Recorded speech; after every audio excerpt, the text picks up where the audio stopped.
There's no feeling more intense than starting over. If you deleted your homework the day before it was due, as I have, or if you left your wallet at home and you have to go back after spending an hour in the commute. If you won some money at the casino and then put all your winnings on red but it came up black. If you got your best shirt dry cleaned before a wedding and then immediately dropped food on it. If you won an argument with a friend and then later discovered that they just returned to their original view. Starting over is harder than starting up. If you're not ready for that, like if you've already had a bad day, then what you're about to go through might be too much. Feel free to go away and come back. I'll be here.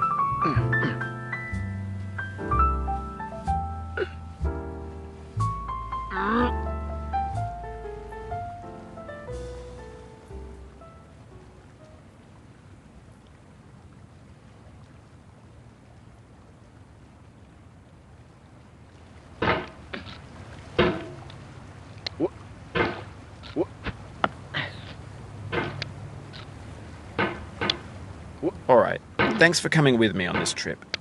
I'll understand if you have to take a break at any point. Just find a safe place to stop and quit the game.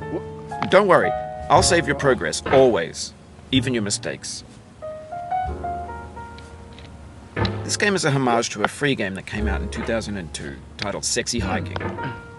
The author of that game was Jazuo, a mysterious Czech designer who was known at the time as the father of B games. And B games are rough assemblages of found objects. Designers slap them together very quickly and freely, and they're often too rough and unfriendly to gain much of a following. They're built more for the joy of building them than as polished products. In a certain way, Sexy Hiking is the perfect embodiment of a B game. It's built almost entirely out of found and recycled parts, and it's one of the most unusual and unfriendly games of its time. In it, your task is simply to drag yourself up a mountain with a hammer. And that act of climbing, in the digital world or in real life, has certain essential properties that give the game its flavor. No amount of forward progress is guaranteed. Some cliffs are too sheer or too slippery, and the player is constantly, unremittingly in danger of falling and losing everything. Anyway, when you start Sexy Hiking, you're standing next to this dead tree that blocks the way to the entire rest of the game. It might take you an hour to get over that tree, and a lot of people never got past it. You prod and you poke at it, exploring the limits of your reach and your strength, trying to find a way up and over. And there's a sense of truth in that lack of compromise. Most obstacles in video game worlds are fake. You can be completely confident in your ability to get through them once you have the correct method or the correct equipment or just by spending enough time. In that sense, every pixelated obstacle in Sexy Hiking is real.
The obstacles in Sexy Hiking are unyielding, and that makes the game uniquely frustrating. But I'm not sure Jazzuo intended to make a frustrating game. The frustration is just essential to the act of climbing, and it's authentic to the process of building a game about climbing. A funny thing happened to me as I was building this mountain. I'd have an idea for a new obstacle, and I'd build it, test it, and it would usually turn out to be unreasonably hard. But I couldn't bring myself to make it easier. It already felt like my inability to get past the new obstacle was my fault as a player rather than as a builder. Imaginary mountains build themselves from our efforts to climb them, and it's our repeated attempts to reach the summit that turns those mountains into something real.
When you're building a video game world, you're building with ideas.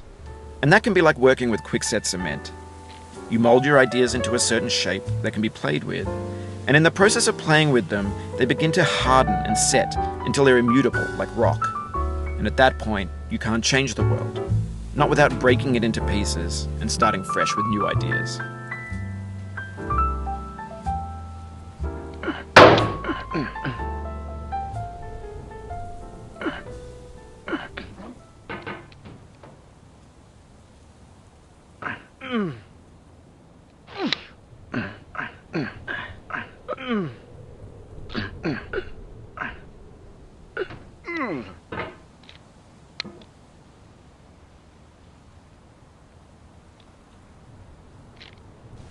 You've done this part before. You know it's possible. Just do what you did the first time.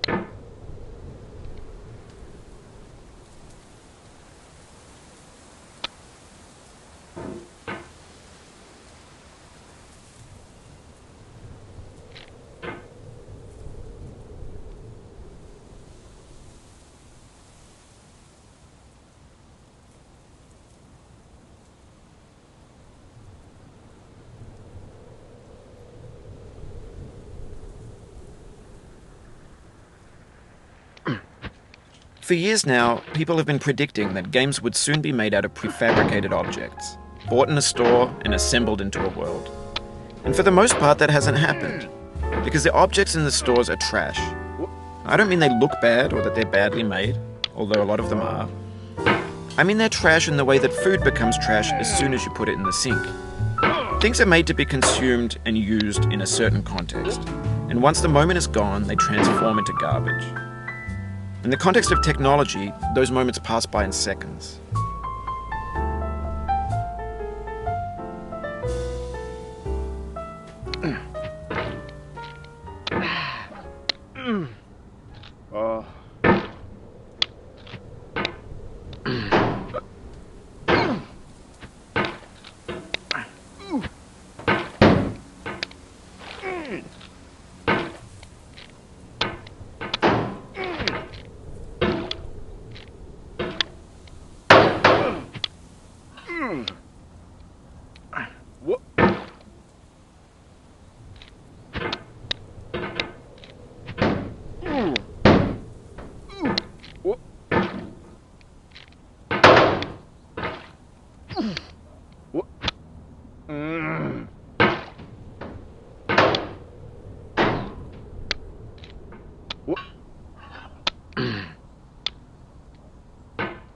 Over time, we've poured more and more refuse into this vast digital landfill that we call the internet.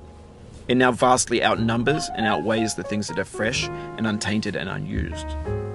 When everything around us is cultural trash, trash becomes the new medium, the lingua franca of the digital age. And you can build culture out of trash. But only trash culture. B games, B movies, B music, B philosophy.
Maybe this is what digital culture is.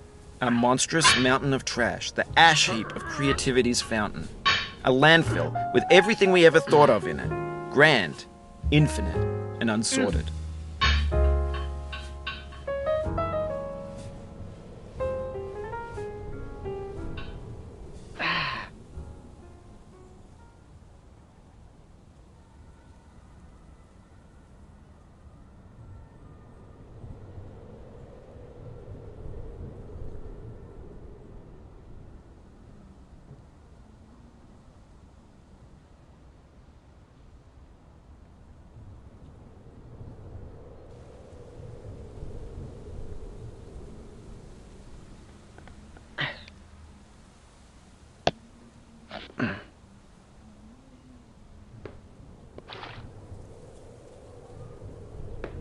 There's 3D models of breakfast, Gen X's fanfic novels, scan magazines, green screen Shia LaBeouf, banned snuff scenes on LiveLeak. Facebook's got lifelike bots with unbranded adverts and candid shots of Kanye and Taylor Swift mashups, car crash epic failed GIFs, Russian dashcam vids, discussions of McRibs, discarded, forgotten, unrecycled, muddled, rotten, untitled. Everything's fresh for about 6 seconds, until some newer thing beckons, and we hit refresh. And there's years of persevering disappearing into the pile, out of style, out of sight.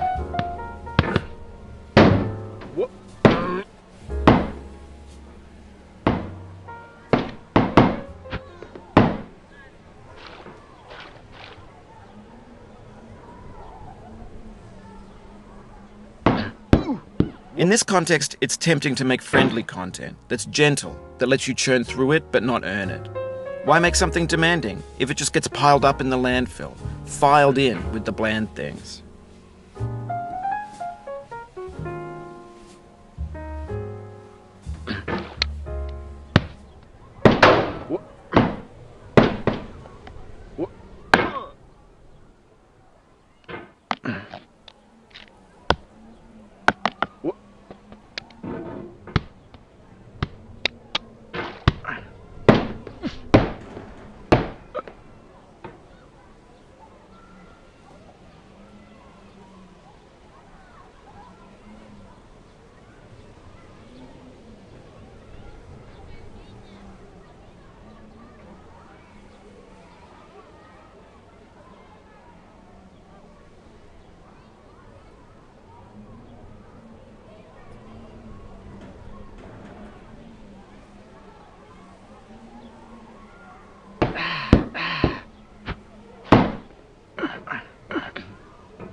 Oh, you just lost a lot of progress.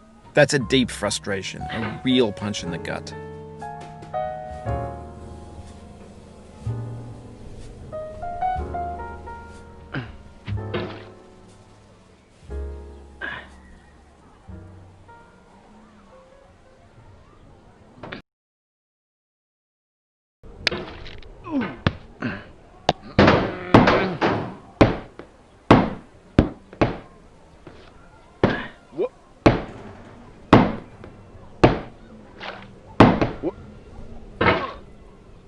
Oof, sorry about that.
Oh, it happened again. Keep on trying, don't let it get to you.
This thing that we call failure is not the falling down, but the staying down.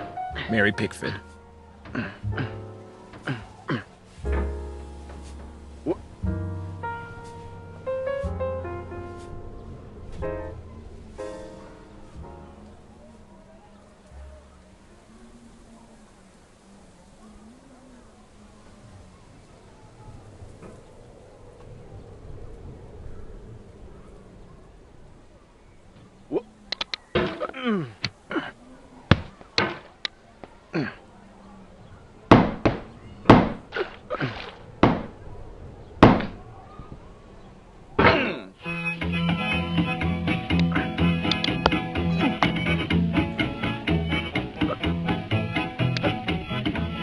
Get nasty over, boy.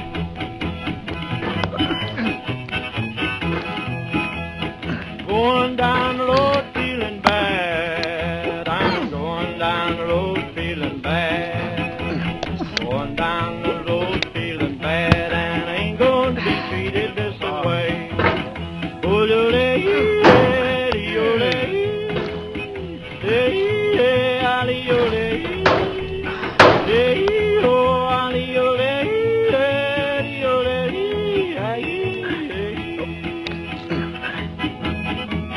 play them blues there, boy, play.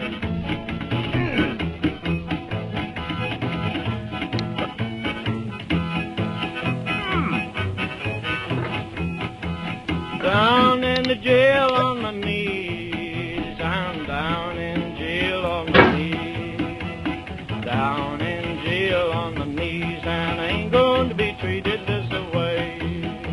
They feed me on cornbread and cheese, they feed me on.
Mm.